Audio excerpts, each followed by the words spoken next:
अस्सलाम वालेकुम दोस्तों जो हमारा पिछला वीडियो था जहाँ पे हमने सीखा था कि हलाल कंपनीज़ की जो इनकम है उसको हम कैसे फाइंड करें। आप लोगों ने उस वीडियो को बहुत सराहा है, उसके लिए आप सबका बहुत शुक्रिया। मुझे बहुत सारे सब्सक्राइबर्स के मैसेजेस आए हैं जहाँ पे आप लोगों ने उस वीडियो को अप्रिशिएट किया है, और कुछ मेरे पास सवाल भी आए हैं जहाँ पे आप लोगों ने कुछ क्लैरिफिकेशंस रिक्वेस्ट करी हैं। तो इसलिए मैं उसी सिलसिले में ये एक दूसरा वीडियो बना रहा हूँ जहाँ पे मैं उन क्वेरीज़ को, उन कन्फ्यूजन्स को क्लियर करने की कोशिश करूँगा और उसी रेशियो के बारे में कुछ और इन डेप्थ चीज़ें डिस्कस करूँगा। तो आइए शुरू करते हैं। तो सबसे पहले जैसा कि हम जानते हैं कि ये रेशियो जो एनालाइज करता है कि नॉन शरिया कंप्लाइंट एक्टिविटीज़ क्या होती हैं। वैसे तो हम में से अक्सर को इस बात की एक बेसिक अंडरस्टैंडिंग है कि ये एक्टिविटीज़ कौन सी होती हैं, मगर फिर भी आइए इस पे और मज़ीद कुछ डिटेल में जाते हैं। हो सकता है इनमें से कुछ एक्टिविटीज़ की तरफ हमारा जहन ना गया हो। तो जो सबसे पहली एक्टिविटी है वो है कंपनीज़ जो कि टोबैको, अल्कोहल और पोर्क और इस तरह की जो हराम एडिबल चीज़ें हैं उनके प्रोडक्शन और डेवलपमेंट या उनकी ख़रीद फ़रोख्त में जो इन्वॉल्व हैं वो जायज़ नहीं होंगी। जो कन्वेंशनल कंपनीज़ हैं, banks, insurance companies, credit card और इस तरह की जो भी रिबा बेस्ड कंपनीज़ हैं वो भी जायज़ नहीं होंगी। अलावा इसके जो गोल्ड और सिल्वर की ट्रेडिंग करती हैं जो companies on a non spot basis यानी कि फ्यूचर्स एंड ऑप्शंस वगैरह में, वो भी जायज़ नहीं होगा। फिर इसके बाद कुछ स्कॉलर्स का ये भी व्यू है कि जो कंपनीज़ डिफेंस, वेपन्स और इस तरह की जो चीज़ें हैं उनको प्रोड्यूस करती हैं वो भी जायज़ नहीं होंगी। हालांकि यहाँ पे स्कॉलर्स की ओपिनियन मुख्तलिफ है और इसमें कुछ डिफरेंसेस हैं। कुछ स्कॉलर्स ये कहते हैं कि जहाँ पे एक मुल्क की दिफा के लिए इन चीज़ों का इस्तेमाल हो वो जायज़ है। तो ऑन अ होल ये ज़रा सा एक सब्जेक्टिव मैटर है, on a case to case basis इसको देखा जाएगा। फिर उसके बाद गैम्बलिंग, कसिनो, लॉटरी और इस तरह की दीगर जो एक्टिविटीज़ हैं जो सरन जायज़ नहीं हैं, ऑफ कोर्स वो नॉन कंप्लाइंट होंगी। अलावा इसके म्यूज़िक और म्यूज़िक से रिलेटेड कोई भी काम, चाहे वो सीडीज़ और डीवीडीज़ या म्यूज़िक का ब्रॉडकास्ट हो रेडियो वगैरह के थ्रू, या इस तरह के और भी जो भी प्रोग्राम्स हैं जहाँ पे म्यूज़िक की वजह से इनकम जनरेट होती है, तो वो जायज़ नहीं होगा। तो इसलिए ये एक्टिविटीज़ जायज़ नहीं होंगी। इसमें एक बात जहन में रखने वाली ये भी है कि अगर म्यूज़िक में इन्वेस्ट करना, म्यूज़िक बेस्ड कंपनीज़ में इन्वेस्ट करना जायज़ नहीं है, तो इसका मतलब कि म्यूज़िक सुनना भी जायज़ नहीं है। तो अगर हम में से कोई इस तरह की एक्टिविटीज़ करता है तो हमें उसे अवॉइड करना चाहिए। फिर उसके बाद एक कैटेगरी है होटल्स की, जो शायद आप लोगों में से कुछ को सरप्राइजिंग लगे। अक्सर स्कॉलर्स ने होटल इन्वेस्टमेंट को या होटल की एक्टिविटी को कंप्लाइंट नहीं माना है। वो इसलिए क्योंकि होटल की इनकम में जो कुछ कंट्रीब्यूशन होता है या कुछ जो सेगमेंट्स होते हैं वो ऐसे होते हैं, स्पेशली फूड एंड बेवरेजेस का जो सेगमेंट है जो कि प्योरली हलाल नहीं है। इसे मैं आगे आपको एक एग्जांपल से भी समझाऊंगा। और last but not the least, cinema और टीवी प्रोडक्शन, मूवीज़ और सैटेलाइट केबल टीवी और इस तरह की जो भी एक्टिविटीज़ में जो कंपनीज़ हैं वो जायज़ नहीं होंगी, और वो जो इनकम इन एक्टिविटीज़ से जो इनकम आती है उसको हम जायज़ नहीं मानेंगे।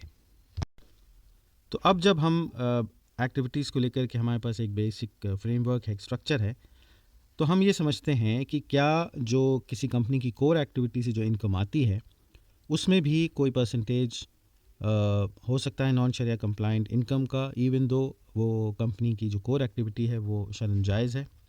तो आइए इसको हम समझते हैं। जैसा कि आप स्क्रीन पे देख रहे हैं, ये है एयरटेल, भारती एयरटेल की एनुअल रिपोर्ट 2020 की, और हम उसके प्रॉफिट एंड लॉस स्टेटमेंट पे हैं। तो जैसा मैंने पिछली दफ़ा आपसे पिछले वीडियो में मैंने अर्ज़ किया था कि ये जो अदर इनकम वाला जो पोर्शन है, यहाँ पे जो नॉन शरिया कंप्लाइंट पोर्शन है अगर किसी कंपनी का, तो यहाँ से हम फाइंड कर सकते हैं। मगर इसमें एक सेगमेंट और भी है या एक जगह और भी है जहाँ पे कंपनी के कुछ नॉन शरिया कंप्लाइंट इनकम का पोर्शन छिपा हो सकता है, जिसे हमें ढूंढना चाहिए या हमें ढूंढना उसको पड़ेगा। तो आइए वो फाइंड आउट करें कि वो कैसे। तो उसको जानने के लिए हमें इस नोट नंबर 24 में जाकर के इस रेवेन्यू का ब्रेकअप देखना पड़ेगा।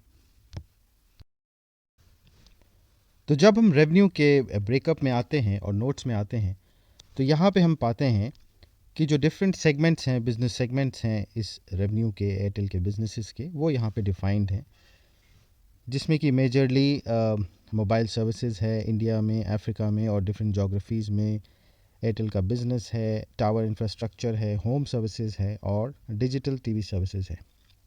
तो इन सब में जो डिजिटल टीवी सर्विस है, जो कि ये केबल टेलीविज़न की सर्विसेज जो प्रोवाइड करता है एयरटेल, ये एक्टिविटी शरिया कंप्लाइंट नहीं है और ये टोटल इनकम के पोर्शन में से इस इनकम को हम कैलकुलेट करेंगे ये फाइंड आउट करने के लिए कि क्या ये जो रेवेन्यू का कंट्रीब्यूशन है 29239, ये टोटल इनकम का 5% से कम या ज़्यादा है।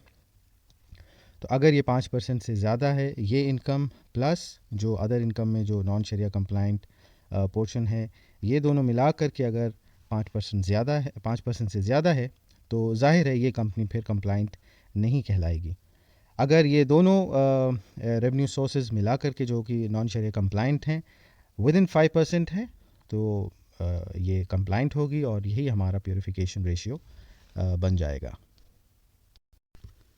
कभी कभी ये जो सेगमेंट की जो रेवेन्यू है, ये जो कोर एक्टिविटी रेवेन्यू है, उसमें इसका ब्रेकअप आपको नहीं मिलेगा। तो उस केसेस में कंपनीज इसे as a segment breakup explain करती हैं या इसे as a segment revenue explain करती हैं। जैसा कि हमारे सामने ये है माइंड ट्री की बैलेंस शीट।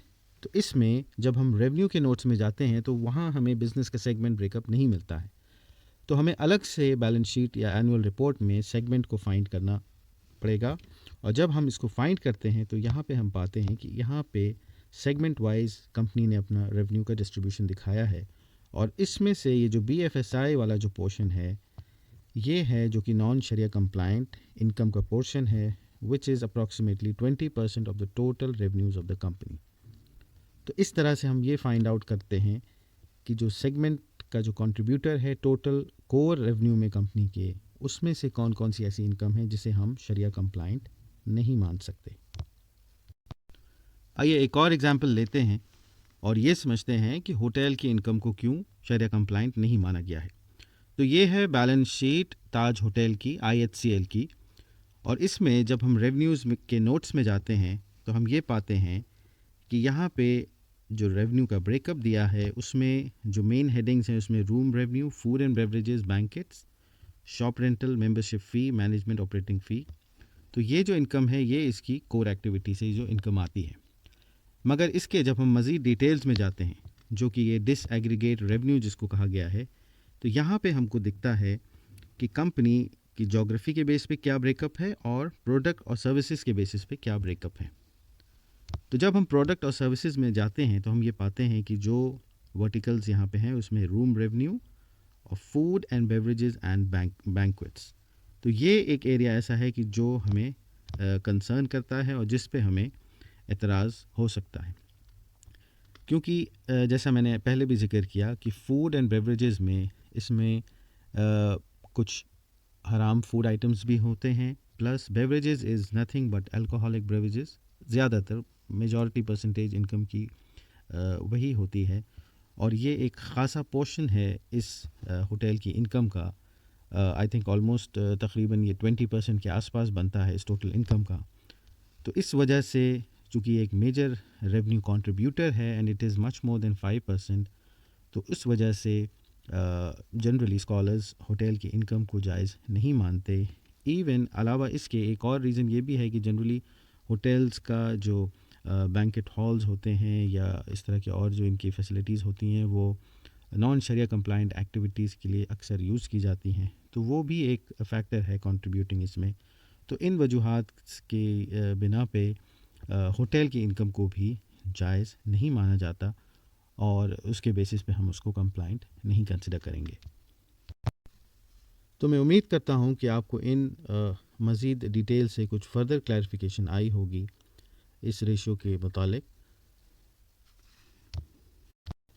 यहाँ मैं एक बात और अर्ज़ करता चलूँ कि ये जो हिस्टोरिकल फाइनेंशियल के बेसिस पे हम रेशियो एनालिसिस करते हैं, ये हमारे पास बेस्ट अवेलेबल ऑप्शन है, क्योंकि हम लाइव डेटा या लाइव या करंट फिगर्स के बेसिस पे ऑन एन ऑनगोइंग बेसिस किसी कंपनी की इनकम या फिगर्स हासिल करके हम उसको नहीं पता कर सकते। और चूँकि ये चीज़ें कुरान या हदीस में इतनी क्लियरली नहीं मेंशन्ड हैं, क्योंकि ये चीज़ें उस वक़्त नहीं थीं, तो ये एक जनरल स्कॉलर्स के कंसेंसस पे बेस्ड हैं।